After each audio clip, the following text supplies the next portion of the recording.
शक्ति चक्र संधाने विश्व संहार।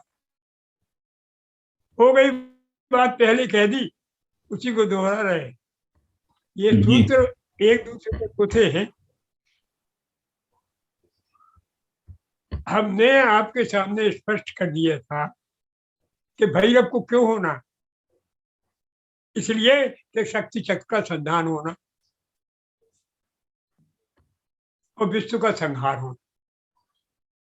हो गई थी बात। जी ध्यान करो, पूर्व में हमने क्या कहा आपसे, यही कहा कि ये क्यों कहते हैं, इसका कारण यहाँ शक्ति चक्र संधाने विश्व संहार। भैरव का शरीर में ध्यान करने से उद्यम को भैरव बना लो तो शक्ति चक्र संधान हो जाता है, और जी शक्ति चक्र संधान हुआ तो विश्व संहार हो जाता।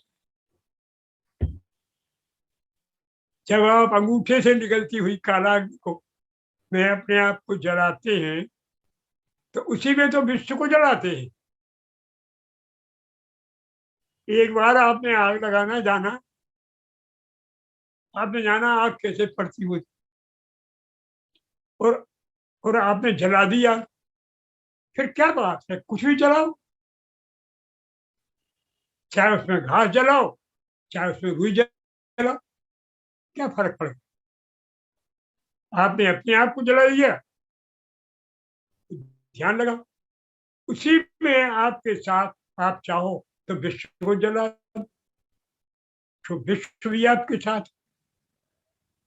वो भी अमृत हो गया, शिव स्वरूप हो गया ना? यही है शक्ति संधाने विश्व संहार। शक्ति का संधान कर दिया, शक्ति चक्र का। शक्ति चक्र सब स्थित है भैरव की बाहरी भित्ति पर, आप पढ़ चुके हैं। सा स्वभित्तिम विश्वम उन्मीलयति। तो शक्ति अपने ही शरीर पर इस विश्व को, वो शक्ति रहती कहाँ है, उसका आश्रय क्या है, भैरव है ना। तो भैरव उसका आश्रय है। तो जब आप भैरव स्वरूप धारण करेंगे तो शक्ति वहां हो गई। आपने स्वतंत्र शक्ति का को पकड़ लिया। अब वही स्वतंत्र शक्ति जो है उस शरीर पर, वो शरीर किसका है, शक्ति का या शिव का, भैरव का। वहीं पर शक्ति जो है, सारे शक्ति सिद्धांत, उस पर आपने ध्यान केंद्रित किया, इस पर भैरव, भैरव पर आपने ध्यान किया तो सारे विश्व का संहार हो गया। क्योंकि वो काला नल रुद्र जो अंगूठे के पास था, उससे लपट उठी, उससे आपके शरीर को जलाया, साथ में ये सब थी, विश्व वही तो बना, तो वही शक्ति चक्र था, वही चीजें थी, वो सारा विश्व मौजूद था, जल गया। अब वो अमृतमय शक्ति चक्र है जो शिव के भीतर है। अब विश्व में सारे में आपको आपकी तत्व दिखाई देगा, दिखने लगेगा आपकी दृष्टि। ये विचार दे रहा है संभव स्थिति में पहुंचने बाद।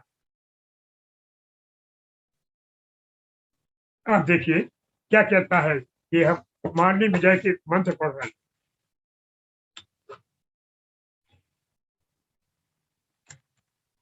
ये माननीय विजय तंत्र में है, क्या है कि अकिंचित चिंतक,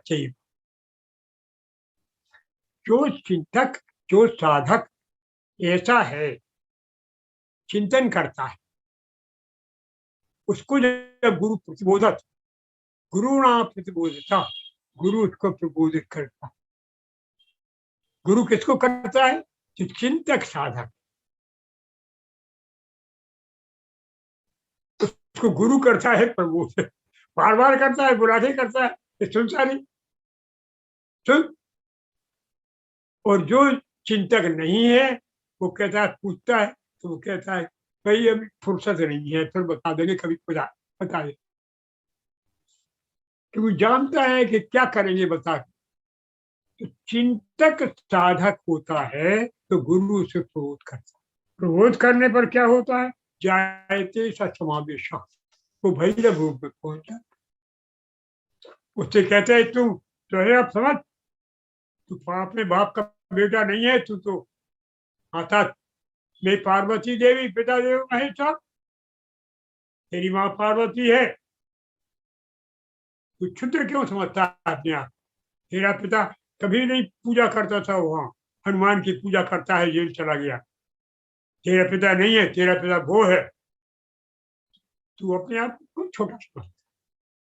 अमर पुत्र, अमर पुत्र है तू। गुरु समझाता है, वो समझ जाता है, तो वो भैरव हो जाता। जैसे यह समावेशा, जो समाप्त होता है तो सांभव, फिर वो सांभव स्थिति में आता है। किसमें? आणविक स्थिति से सांभव में आया, उछाल लगा दी, शाक्त स्थिति छोड़ दी भैया। और वो दूसरा कहता है, फिर कहता है, देखिए आप,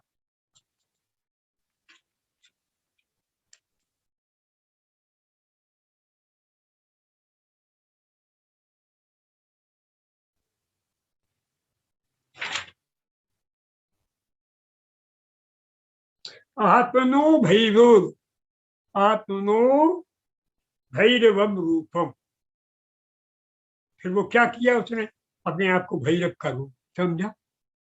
भावेत यत् पुरुषा, ये स्वच्छंद तंत्र कहता है। उसमें भगवान शिव कहते हैं पार्वती से, क्या कहते हैं कि जिसने अपने आप को भैरव के स्वरूप में बना लिया, तच्च मंत्रा प्रसिद्ध थे, मंत्र उसी के सिद्ध होते, शेष के नहीं। न बगलमुखी का, न भैरवी का, न। अब क्या क्या होता, कोई भी मंत्र जो आपके हैं, ये शिव के द्वारा कथित जो प्रामाणिक मंत्र हैं, इसमें आप देवता आपके अनुकूल होते हैं, आप देवता मय बन जाते हैं, वे मंत्र सिद्ध नहीं होते जब भैरव हो। क्योंकि ये सब शब्दों में है, ये है उसका अर्थ गूढ़, जो शब्दों में है वे तो बांध रहे तुम। अरे आपका मंत्र है, ब्रह्म विद्या है, कौन? श्री विद्या। तो ब्रह्म विद्या के अक्षर क्या है? यही। आप जब अक्षर बाढ़ हो गया, क्या होगा? नीचे ब्राह्मी रुद्र ले जाएंगे ना।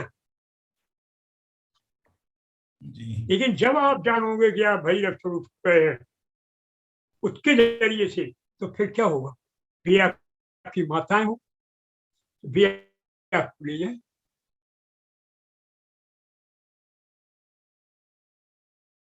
अन्यथा ये मंत्र आपको दुनिया में माने रहेगा, बस यही होगा कि ज्यादा से ज्यादा एक आध मुकदमा में जीत जाओ, और क्या हो। बांधे हैं मैं तुम्हें, खुशी होगी तुम्हें, और फिर एक आध में तो फटकोर लगा देंगी तुम्हारी। तो तुम रोगे, क्या क्या बगरा मुखी ने तो हमें नुकसान कर दो, एक भूत भगा देंगे तुम्हारा, फिर कोई दूसरा आ जाएगा, फिर वो तुम्हारा मंत्र नहीं चलेगा। तुम कहोगे अरे यार कुछ गुरु ने गड़बड़ कर दी है। तो ये यही है कि आत्मनो भैरव रूप, आत्मनो भैरव भावे यथ पुरुषा, इसका भावना करें आप जब, तो फिर मंत्र आपको सिद्ध होते हैं। क्योंकि दोनों अंतरों वे ही माताएं आपको मदद करने। बात समझ, यही कहता है अब क्या कह रहा है, यहाँ कह रहा है कि शक्ति चक्र संधाने विष्णु संहार। विष्णु संहार का क्या मतलब, ये जो तुम संसार में फंसे हो, ये कक्का आ गए, नन्ना आ गए, दद्दा आ गए, फूफा आ गए, वो फलाना मर गया, फलाना का बच्चा जन्म पैदा हो गया, इससे हंसी और खुशी और रोग और दोष ये जिससे हो रहे हैं वो संसार है ही। ये अमृतमय संसार नहीं है। इस संसार का वह रूप भी है जो शिव है, वो दिखता नहीं। सिया राम मैं सब जग जानी, तुलसीदास को दिखता हो कि गुरु की कृपा हो गई, हनुमान जी शिव जैसे गुरु उनकी कृपा कर दी होगी, लेकिन किसी को नहीं दिखता, रामायण कहने वालों को नहीं दिखता। पैसे के पीछे लड़ाई होती है पर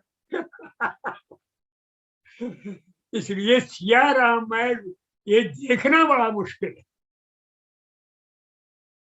फिर काय की जाति, काय का कुल, काय का भेद, काय के वेद, काय का नवेद, सबसे ऊपर पूछा। जब आपको सारे संसार के पुरुष शिव स्वरूप, स्त्रियां शक्ति स्वरूप, स्त्रियां समझता सारे जगत, वही देवी वरदे भुवनत्रय, तू ही वरदान दे रही है, सारी शक्तियां तेरी। ये हम कहते तो हैं, रोज पाठ करते हैं, लेकिन क्या हमारे मस्तिष्क में आता है? क्या हम सामान्य सब स्त्रियों को देख कर ये भावना आती है? अरे भाई, यहाँ की भावना शुरू करो कि जहां सुंदरतम स्त्री और पुरुष देखें, कम से कम वहां से शुरू करो कि ये शिव शक्ति का जोड़ा था। मन में नमस्कार, अज्ञात, नाम नहीं, न पूछो न परिचय, सुंदर लड़की देखो, छोटी बच्ची, भगवती का, यहीं से शुरू करो। सब में नहीं देख पाओ तो कुछ में तो देखो। एक दिन कृपा होगी तो दूसरे में दिखाई देगा, फिर कृपा होगी तो, लेकिन शुरू तो कर दो।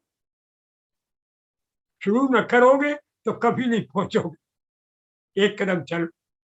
वो कहता है यत्र सर्वम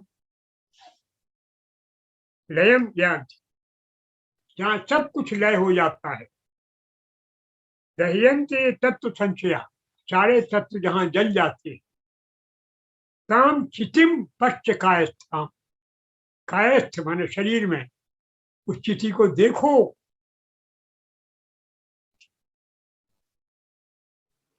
कौन कहता है? ये वीरबल शास्त्र है। वहां शिव कहते हैं पार्वती, ये शास्त्र में ये कहते हैं कि अपने शरीर में जो पराशक्ति स्थित है, जो चिति है, जो स्वतंत्र है, उसको देखो। वहां सारे तत्व विलय होते हैं उस तत्व में, और वो स्वयं विश्राम करती है कहाँ? शिव। तो आपने जो भैरव स्वरूप भाव किया, देखिए, तो वो आप में आ गया,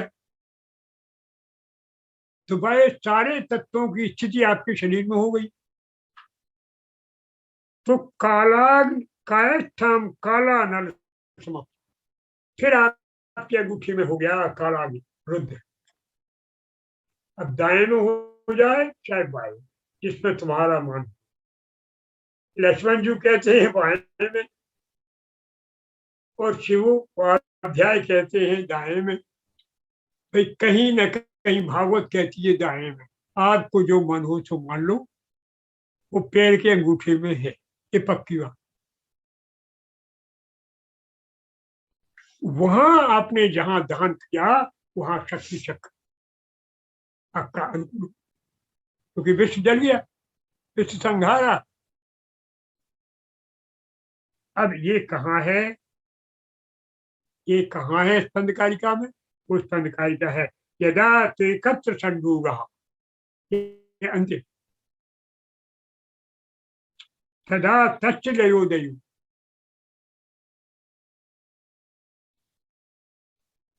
हाँ, यदा ते कत्र संभूगः तदा तच्च लयोदयु यच्छन् भोक्तृतां रेति तथा चक्रेषु। क्या मतलब?